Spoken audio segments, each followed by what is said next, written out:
Bonjour, mon nom est Marie-Ève Simon. Dans le fond, je suis étudiante à la maîtrise avec mémoire en sciences infirmières de l'Université Laval. Ma directrice de recherche est Diane Tapp. Au niveau de son projet, je me suis inscrite dans son projet de détresse respiratoire Moi, chez c'est les Annie. aînés. Annie Leduc, infirmière depuis maintenant 23 ans. Donc, moi, je suis inscrite aussi à la maîtrise à l'Université du Québec en Outaouais, maîtrise avec mémoire. Ma directrice de recherche est Chantal Verdon.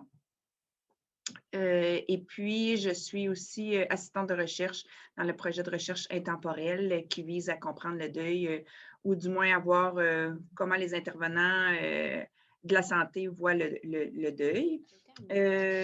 Donc, mon nom est Lydia Kosenkova. Je suis une étudiante à la maîtrise à l'Université de Montréal. Alexis Mercier, je suis étudiant à la maîtrise à l'Université Laval et mon directeur est Vincent Couture qui se spécialise en éthique et bioéthique. Donc, bonjour, je m'appelle Isabelle Auclair. Je suis étudiante au doctorat de première année à l'Université de Montréal en sciences infirmières. Ma directrice est Anne Bourbonnais, qui a une expertise en gériatrie. Puis, mon intérêt, comme j'ai dit tantôt, ça fait 23 ans que je suis infirmière. Au début de ma carrière, je pensais faire de la salle d'accouchement toute ma vie et j'en ai jamais fait. La première nuit que j'ai travaillé, c'était justement sur une unité de soins PAL où j'avais aucune notion vraiment de c'était quoi un soin palliatif. Puis ma première nuit était horrible parce que je pensais que tout le monde mourrait cette nuit-là.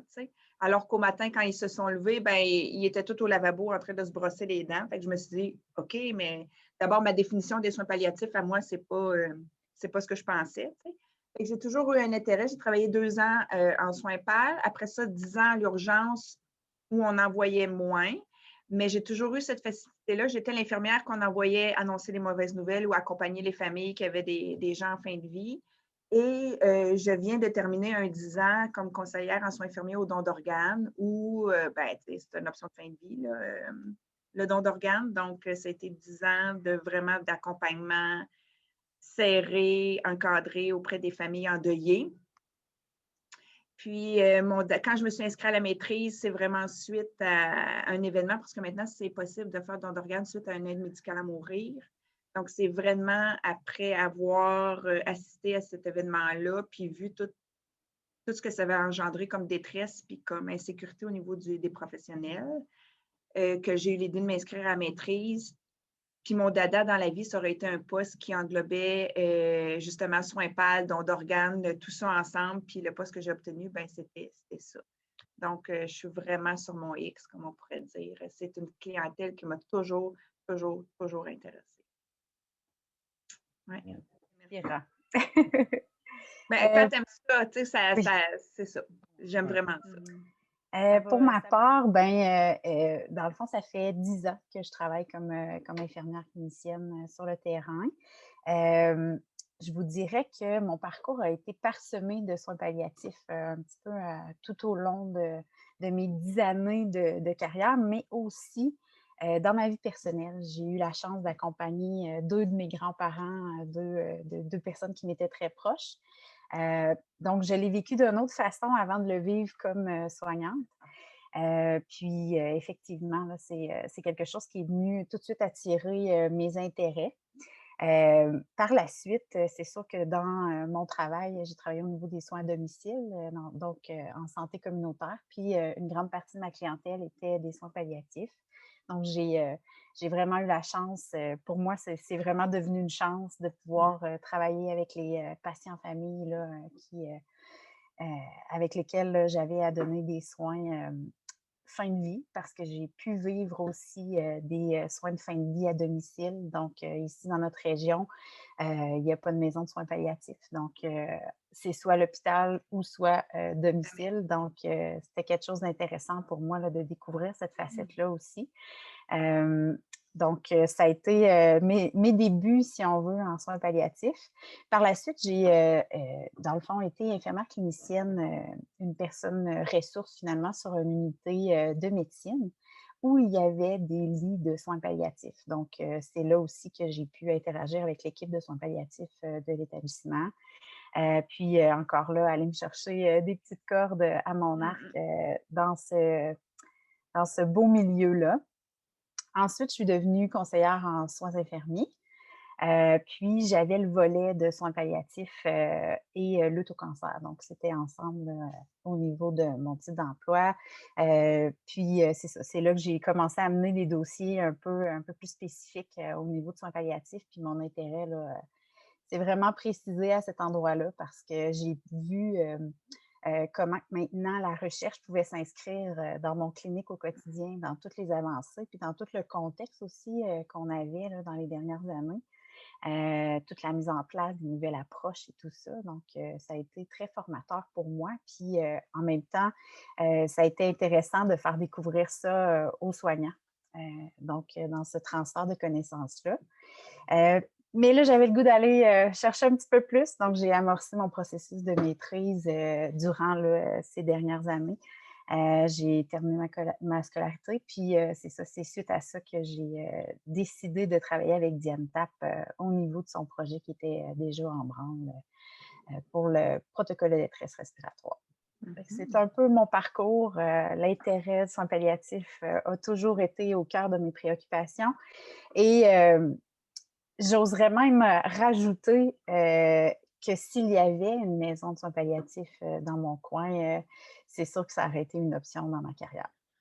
Ben, moi, personnellement, j'ai travaillé dans le fond comme préposée en CHSLD, puis comme infirmière sur une unité de médecine générale. Puis je trouvais que quand il y avait des cas de personnes âgées en soins palliatifs avec leur famille au chevet, je ne savais pas trop comment interagir pour améliorer l'expérience, puis mieux accompagner la personne âgée et leurs proches. Donc, c'est vraiment comme un intérêt plus professionnel que je voulais m'aider comme à m'outiller pour mieux, pour améliorer là, l'expérience des personnes que je soignais. Mon intérêt à moi vient, en fait, j'ai commencé ma pratique clinique en oncologie, hématologie et greffe de cellules souches. Donc, c'est quand même des traitements présentement qui sont très curatifs. Et par contre, très souvent, on se retrouve parfois dans cette zone grise où on cherche le curatif beaucoup, mais parfois, c'est comme si on oubliait le côté palliatif qui devrait vraiment être présent presque dès le diagnostic de certains patients. Donc, ça vient vraiment de là, mon intérêt. Mon expertise reste quand même en oncologie, mais je trouvais que cette approche de soins palliatifs, elle doit toujours être présente dans les soins oncologiques. Et c'est là que j'ai commencé ma maîtrise. Excellent. De mon côté, mon intérêt pour les soins palliatifs, ça vient en premier lieu de mon travail dans les foyers. Donc, en CHSLD, c'est là que j'ai fait face à plusieurs situations de fin de vie chez certains résidents. Puis, finalement, c'était quelque chose qui était, je dirais, comme pas de côté, mais c'est-à-dire qui était vraiment séparé du reste des autres résidents. On avait des chambres qui étaient faites exprès pour les soins palliatifs. On avait des intervenants qui étaient plus habitués avec ça, puis qui allaient justement plus interagir avec eux, tant au niveau du personnel préposé qu'au niveau des infirmiers et infirmières. Fait qu'il y en a qui étaient plus à l'aise avec ça. Puis c'est justement une petite branche qui était comme un petit peu à part, puis qui a attiré mon intérêt. Puis ensuite, j'ai travaillé en oncologie comme Lydia, en salle de traitement de chimiothérapie, où est-ce qu'on a beaucoup de traitements qui est, comme le disait Lydia, curatifs, mais on a aussi des gens qui viennent pour des traitements, question d'atténuer au possible les symptômes, puis d'y aller vers une visée plus palliative. Fait que c'est deux occurrences dans lesquelles j'ai comme fait face un petit peu aux soins palliatifs, mais pas au point d'être mis en contact tout le temps directement, autant que je voudrais. Puis c'était là tout l'intérêt. Puis ensuite, quand j'ai rencontré mon directeur pour la maîtrise, qui travaillait sur les soins palliatifs périnataux, j'en parlerai un petit peu plus tard, ça a vraiment tiré encore plus l'intérêt. Fait que là, je me lance là-dedans finalement avec la maîtrise. C'est là toute la beauté des soins infirmiers. Finalement, on peut travailler avec toutes sortes de clientèles différentes. Là, ça, c'est génial. Fait qu'on apprend à tous les jours, puis j'aime ça comme ça.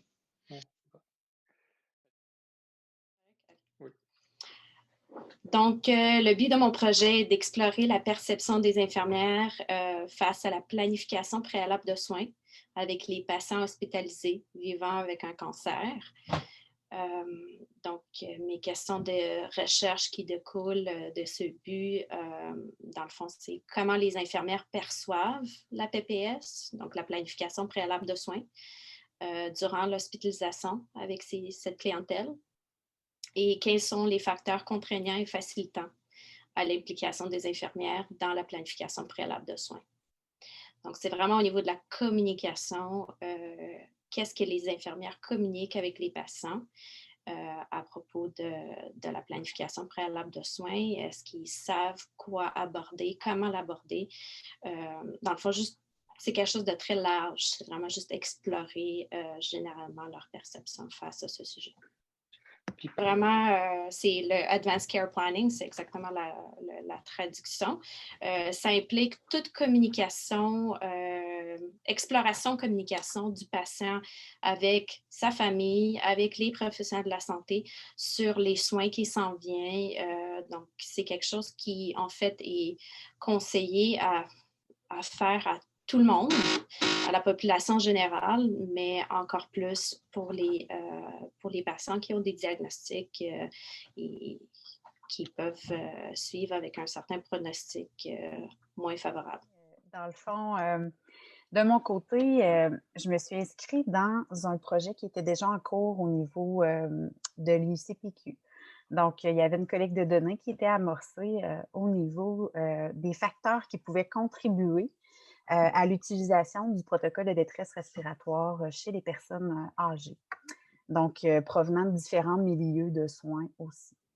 Moi, tout de suite, ce qui m'a attirée au niveau de ce projet-là, c'est que justement, quand on parle de facteurs contributifs, bien, il y a la portion infirmière parce qu'on sait très bien qui a souvent à administrer, ou disons la plupart du temps, ce protocole-là, c'est l'infirmière et son équipe.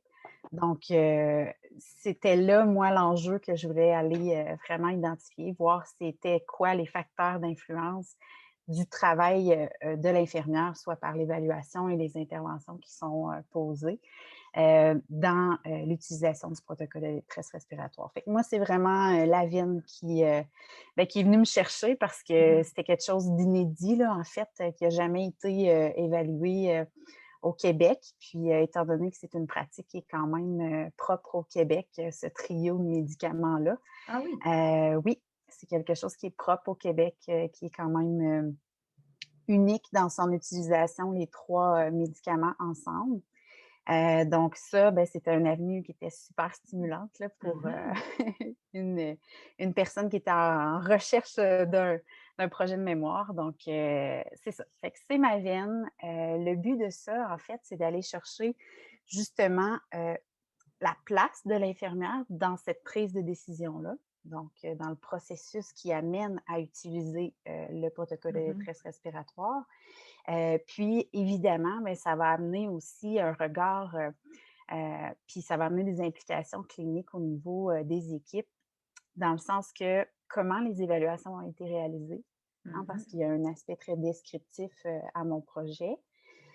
Puis, il y a aussi, maintenant que les évaluations sont faites, c'est quoi les interventions, puis c'était quoi les autres interventions aussi que l'infirmière aurait pu choisir au moment où elle a choisi de prendre le protocole de détresse respiratoire. Puis en même temps, ça s'inscrit dans le projet majeur qui va aller chercher les autres facteurs contributifs à l'utilisation du protocole de détresse respiratoire. Donc, ça va être quelque chose de riche, je crois, pour les gens cliniques terrain.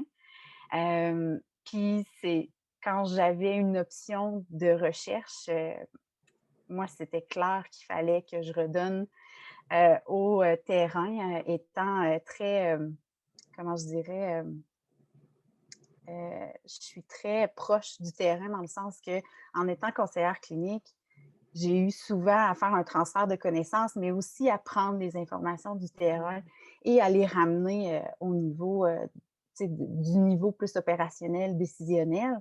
Fait que cet aspect-là vient me chercher aussi en recherche. Donc, j'aime bien aller chercher les réalités terrain. Puis là, d'avoir été chercher ce qui est en dessous de ça au niveau de la recherche, ça va être grandement aidant probablement pour le terrain, éclairant sur les pratiques. Donc, c'est c'est un peu ce qui est mon projet Pour de ma recherche. part, mon projet de mémoire, en fait, c'est encore dans ses débuts. Là, j'ai commencé ma maîtrise à l'automne, donc c'est encore pas extrêmement ciblé, mais en bref, là, finalement, on essaie de mieux comprendre l'expérience parentale des couples qui vont avoir un enfant qui va naître avec un handicap lourd, donc avec un diagnostic qui va être anténatal, avec un pronostic réservé, donc des enfants qui pourraient naître avec des maladies congénitales rares qui vont causer une très courte vie finalement. Puis c'est de voir finalement comment est-ce que comment est-ce que c'est vécu par ces couples-là, puis qu'est-ce qui va mener les parents, les futurs parents à orienter finalement la trajectoire de soins vers les soins palliatifs plutôt que, par exemple, vers des soins intensifs à la naissance pour améliorer la qualité de vie de l'enfant ou encore vers l'interruption de grossesse, par exemple. Donc, qu'est-ce qui fait en sorte que les parents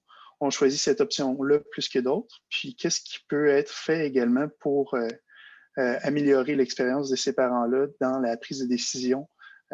Puis, qu'est-ce qui devrait être apporté? Fait que je dis beaucoup de choses, là, ça couvre comme un peu large, mais on est encore à bien cibler là, qu'est-ce qu'on va chercher plus spécifiquement, mais en bref, c'est ça. D'ordre général.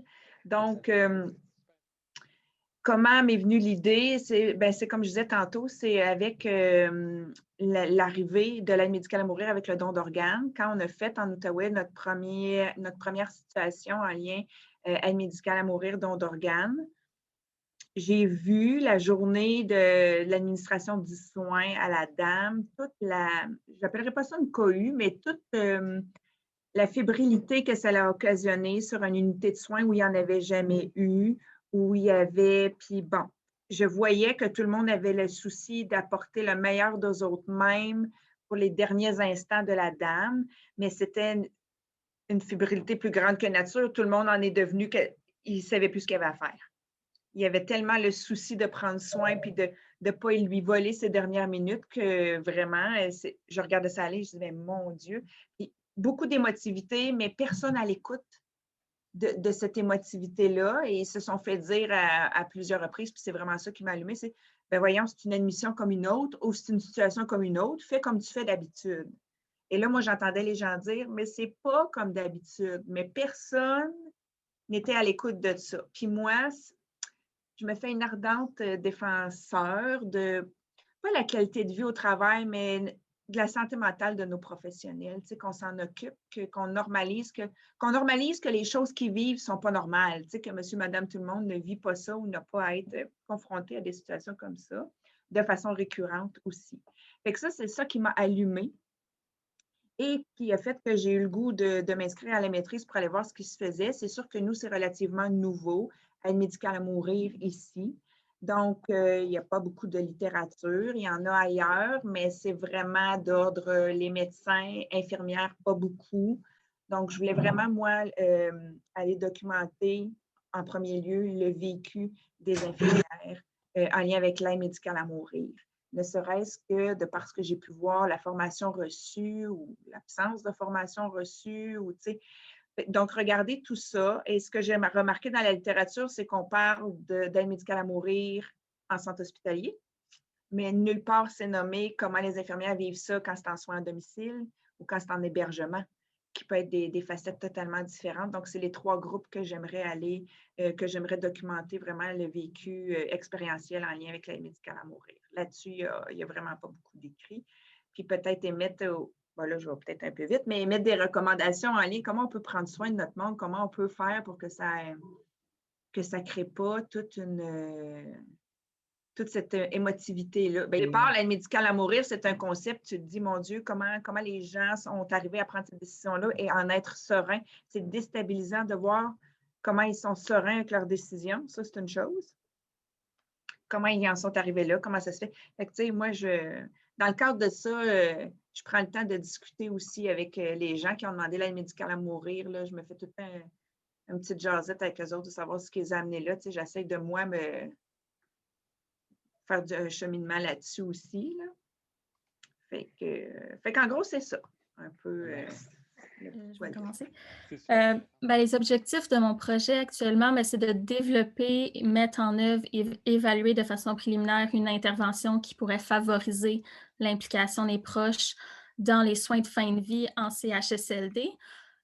Actuellement, la partie de fin de vie que je vis, c'est plus précisément les derniers jours de vie, donc la période de l'agonie.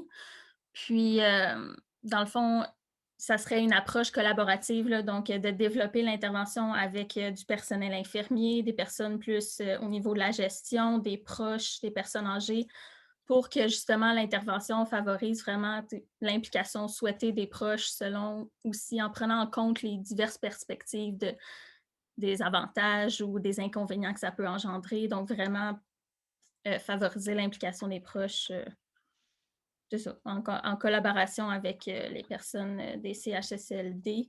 Puis, particulièrement les derniers jours de vie, puisque c'est peu étudié là, dans les écrits, cette période spécifique-là, puis c'est souvent des besoins accrus à ce moment-là, que la personne âgée, des fois, n'est pas capable de communiquer ses besoins pour avoir une détresse aussi psychologique ou physique de la personne âgée et psychologique aussi des proches. Donc, c'est vraiment un moment crucial lors de la fin de vie que j'aimerais favoriser l'implication des proches pour que justement l'expérience de fin de vie en soi soit une bonne expérience ou du moins pas de quoi de traumatisant ou de quoi qui resterait en tout cas qui resterait dans leurs souvenirs en étant négatif. Là. Donc, c'est pas mal mes objectifs. Mais comme j'ai dit, je suis juste en première année, donc il est possible aussi que je ne sais pas encore si je vais spécifiquement garder les CHSLD ou si je vais regarder d'autres milieux. Donc, je vais vraiment voir avec ma revue des écrits,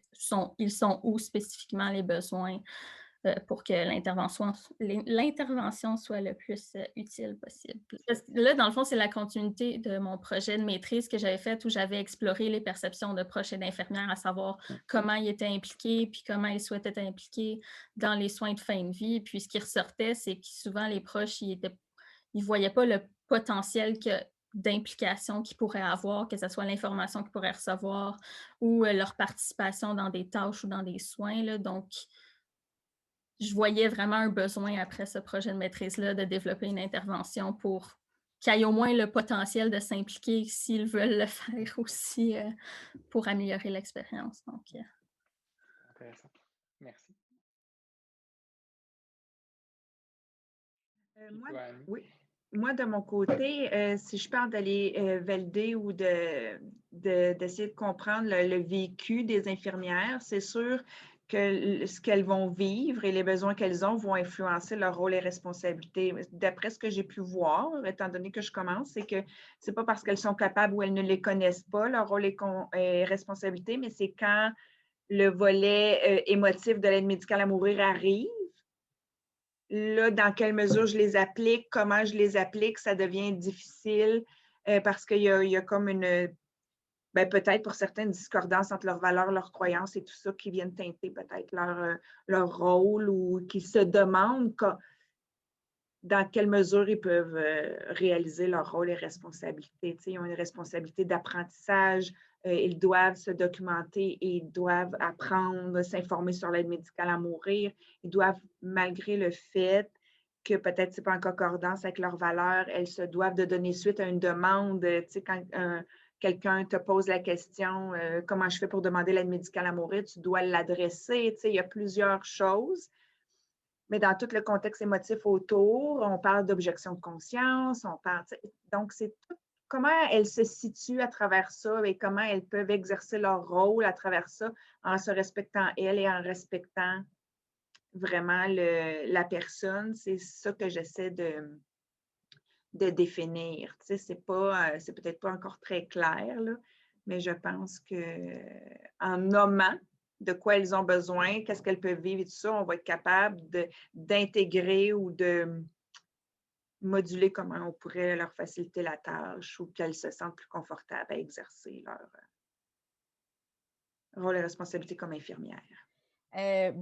Il est évident pour moi maintenant, là, avec cette portion-là qui est presque terminée de ma rédaction, que, bon, évidemment, l'infirmière en soins palliatifs, elle a un rôle pivot extrêmement important entre l'équipe multidisciplinaire et la famille. Au-delà de ça, la pratique est très variée d'un milieu à l'autre. Il n'y a rien qui se ressemble, on dirait, d'un milieu à l'autre. Ça dépend vraiment dans quelle philosophie l'infirmière travaille. Donc, si on travaille, on est avec un cas de soins palliatifs, mais dans une unité de soins intensifs, par exemple, bien évidemment, la philosophie, le switch qu'on pourrait appeler, est difficile à faire pour l'infirmière qui passe d'un patient, on tente de guérir, sauver, l'autre patient juste à côté. Bon, là, on travaille en confort, soulagement, on optimise tout ce qui est de sa fin de vie. Donc, c'est ça. Là, je vous parle d'un milieu hospitalier. Je pourrais me rendre dans un CHSLD. Il y a une pratique qui se fait varier aussi à cet endroit-là. Donc, au-delà de ça, le rôle infirmier au niveau des soins palliatifs, c'est vraiment elle qui va aller chercher l'information avec son équipe de soins. Donc, elle a à coordonner cette collecte de données-là quotidienne dans la routine qui va lui permettre, elle, de faire l'analyse de ces données-là, puis d'en arriver à quelque chose de concret en termes de constats et de problématiques pour pouvoir intervenir sur ces problématiques-là. Fait qu'elle est là tout au long du processus, tant au niveau clinique, mais aussi au niveau humain. Parce que, évidemment, tu ne peux pas penser exercer en soins palliatifs si tu n'as pas à cœur les besoins, puis les priorités, les volontés du patient et de sa famille. Donc, il y a plusieurs éléments parfois avec lesquels il faut composer dans ces contextes-là. Puis, je pense que d'établir un plan de traitement sans tenir compte de ces aspects-là auprès de la famille puis du patient, c'est passer à côté aussi du travail essentiel de l'infirmière dans cette situation-là. C'est un peu ce que je dirais, un petit peu plus en lien avec mon projet, mais évidemment, comme je vous l'ai exposé tout à l'heure, c'est vraiment de savoir dans son rôle d'évaluation puis d'intervention, qu'est-ce qui est fait, qu'est-ce qui n'est pas fait au niveau de ses tâches au quotidien, qui pourrait l'amener à décider d'utiliser ou pas le protocole de détresse respiratoire. Puis c'est quoi les acteurs aussi qu'il y a autour qui lui permettent d'avoir ce rôle-là. Donc, c'est quoi le contexte? Parce qu'on revient au fait que ça varie d'un milieu à l'autre.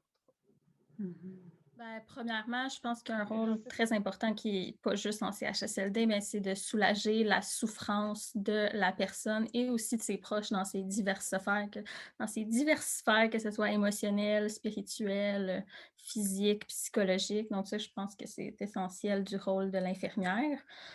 D'aussi, je pense qu'accompagner la personne et ses proches, c'est pas juste de façon pas rétroactive, mais de façon...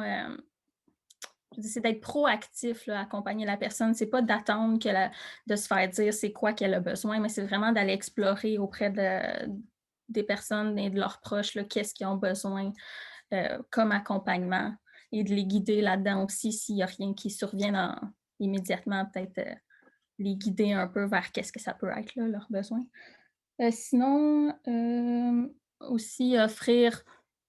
Lorsque la personne est décédée, offrir des ressources aussi pour les proches, pour s'assurer qu'il y ait un accompagnement pendant le deuil. C'est vraiment intéressant. Mais moi, par exemple, de mon côté, c'est surtout sur le rôle des infirmières en oncologie que je suis familière avec. Et donc, c'est sûr que ce qui est ressorti, même dans mon projet, c'est que certaines infirmières en oncologie ont beaucoup plus de chances de bons moments pour rentrer avec la planification préalable de soins avec la clientèle oncologique.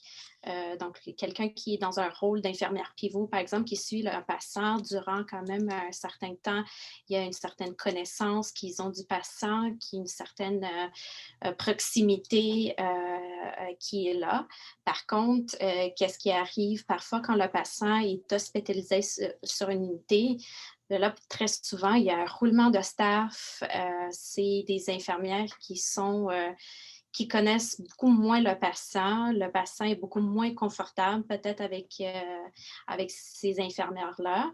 Je ne veux pas généraliser non plus parce qu'il y a quand même des infirmières qui ont des très bonnes approches et sont capables d'aller chercher les informations et dans les premières heures de travail avec un patient. Mais pour ceux qui ont plus de difficultés dans ce cas-là, ça peut être quand même une barrière à cette relation entre l'infirmière d'oncologie et le patient qui est hospitalisé.